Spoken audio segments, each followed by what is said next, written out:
ህወሓት ከፌዴራል መንግስት ጋር ለመደራደር ዝግጁ መሆኑን አስታወቀም። 76ኛው የዓለም ጤና ድርጅት የአፍሪካ ቀጠናዊ ኮሚቴ ስብሰባውን በአዲስ አበባ እያካሄደ ነው። ሰላም ጤና ይስጥልን ውድ የረመጥ ሚዲያ ቤተሰቦች እንደምናላችሁ። ይህ ረመጥ ሚዲያ ነው። የሰዓቱን አበይት ወሬዎች ይዘንላችሁ ቀርበናል። ወደ ዝርዝሩ እናልፋለን። እስከ ዝግጅታችን ፍጻሜ ድረስ ቆይታችሁን ከኛ ጋር እንድታደርጉ በአክብሮት እንጋብዛለን። ላይክ፣ ሼርና ሰብስክራይብ እያደረጋችሁ አብራችሁን ቆዩ። 76ኛው የዓለም ጤና ድርጅት የአፍሪካ ቀጠናዊ ኮሚቴ ስብሰባውን በአዲስ አበባ እያካሄደ ነው። በአፍሪካ ቀጠና የዓለም ጤና ድርጅት ከፍተኛ የውሳኔ ሰጪ አካል የሆነው አርሲ 76 ከ47ቱ የWHO የአፍሪካ አባል ሀገራት የተውጣጡ የጤና ሚኒስትሮች፣ ከፍተኛ የመንግስት ባለስልጣናት፣ የቀጠናውና የዓለም አቀፍ መሪዎችና የልማት አጋሮች ተሳታፊ ሆነዋል ነው የተባለው። በመድረኩ የመክፈቻ ንግግር ያደረጉት የዓለም ጤና ድርጅት የአፍሪካ ቀጠና ዳይሬክተር ፕሮፌሰር መሐመድ ያዕቆብ ጃናቢ አፍሪካ በጤና ስርዓቷ ራሷን ለመቻል የምታደርገው ጥረት የበርካታ ችግሮች መፍቻ ቁልፍ መሆኑን ገልጸዋል። በአህጉሪቱ የጤና ስርዓት በየጊዜው የሚከሰቱ ወረርሽኞች፣ የሕክምና ግብዓት እጥረት፣ የጤና ፋይናንስ ስርዓቱ ባደጉ ሀገራት ጥገኛ መሆን በርካታ ዋጋዎችን እያስከፈለ መጥቷል ነው የተባለው። ይህንን ለመቅረፍ በአህጉር ደረጃ ከፍተኛ ርብርብ ይጠይቃል። አፍሪካ በጤና ስርዓቷ ቅድሚያ የሚሰጣቸውን ጉዳዮች በራሷ ልትወስን ይገባል ተብሏል። ባለፉት ጊዜያት በአህጉሪቱ ተከስቶ የነበረውን የማርበርግ ወረርሽኝ ለመከላከል የተደረገው ርብርብ በጋራ መስራት የሚያስገኘውን አዎንታዊ ለውጥ የሚያሳይ መሆኑም ተገልጿል። በ76ኛው የአፍሪካ ጤና ድርጅት የአፍሪካ ቀጠናዊ ኮሚቴ ስብሰባ ፕሬዝዳንት ታዬ አጽቀሥላሴ፣ የዓለም ጤና ድርጅት አመራሮች፣ የጤና ሚኒስትር ዶክተር መቅደስ ዳባና ሌሎችም በርካታ እንግዶች መገኘታቸው ተዘግበዋል።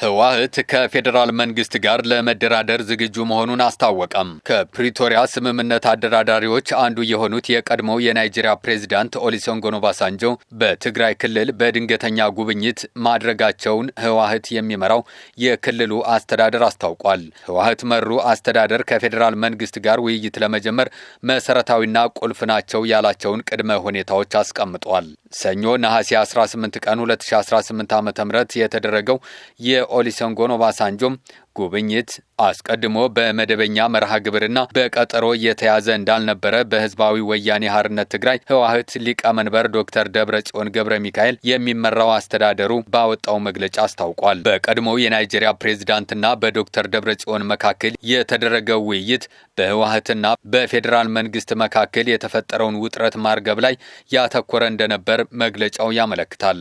የህወሓት መሩ አስተዳደር ፕሬዝዳንት ዶክተር ደብረጽዮን ባለፈው ሰኔ ኦባሳንጆ ወደ መቀሌ በተጓዙበት ወቅት በተደረገው ውይይት መሰረት ትርጉም ያለው ክትትልና ቁጥጥር ባለመደረጉ ደስተኛ እንዳልሆኑ እንደገለጹላቸው ተጠቅሷል።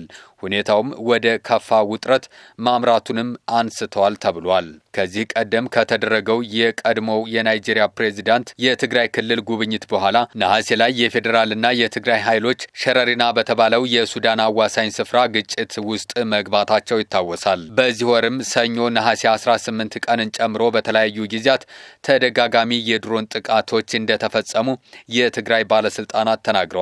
የፌዴራል መንግስት ግጭቱንም ሆነ የድሮን ጥቃቶችን በተመለከተ እስካሁን በይፋ አስተያየት አልሰጠም። ይሁን እንጂ የህወሓት አመራሮች በአገር ውስጥ ካሉ ታጣቂዎችና የውጭ አካላት ጋር ጽምዶ የተባለ ጥምረት እንደመሰረቱ በመግለጽ ከሷል።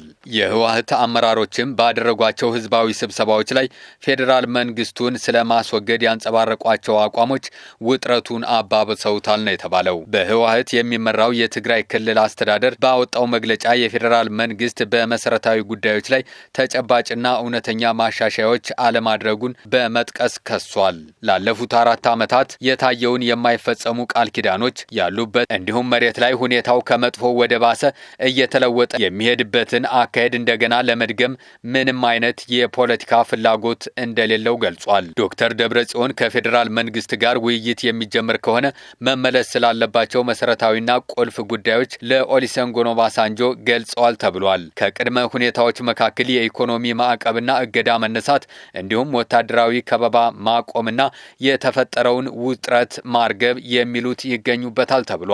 የትግራይ ሉዓላዊ ግዛት ወደ ነበረበት መመለስ መመለስ፣ የተፈናቃዮች ደህንነታቸውና ክብራቸው በተጠበቀ መንገድ መመለስ እንዲሁም የህወሓት ፖለቲካዊና ህጋዊ ማንነት መመለስ በቅድመ ሁኔታዎች ተቀምጠዋል። አስተዳደሩ ከፌዴራል መንግስት ጋር በሚደረገው ውይይት የጊዜ ገደብ የተቀመጠለት እንዲሁም ግፊት መፍጠር የሚችሉ ዋነኛ ዓለም አቀፍ አጋሮች የሚሳተፉበት መሆን እንዳለበት ገልጿል።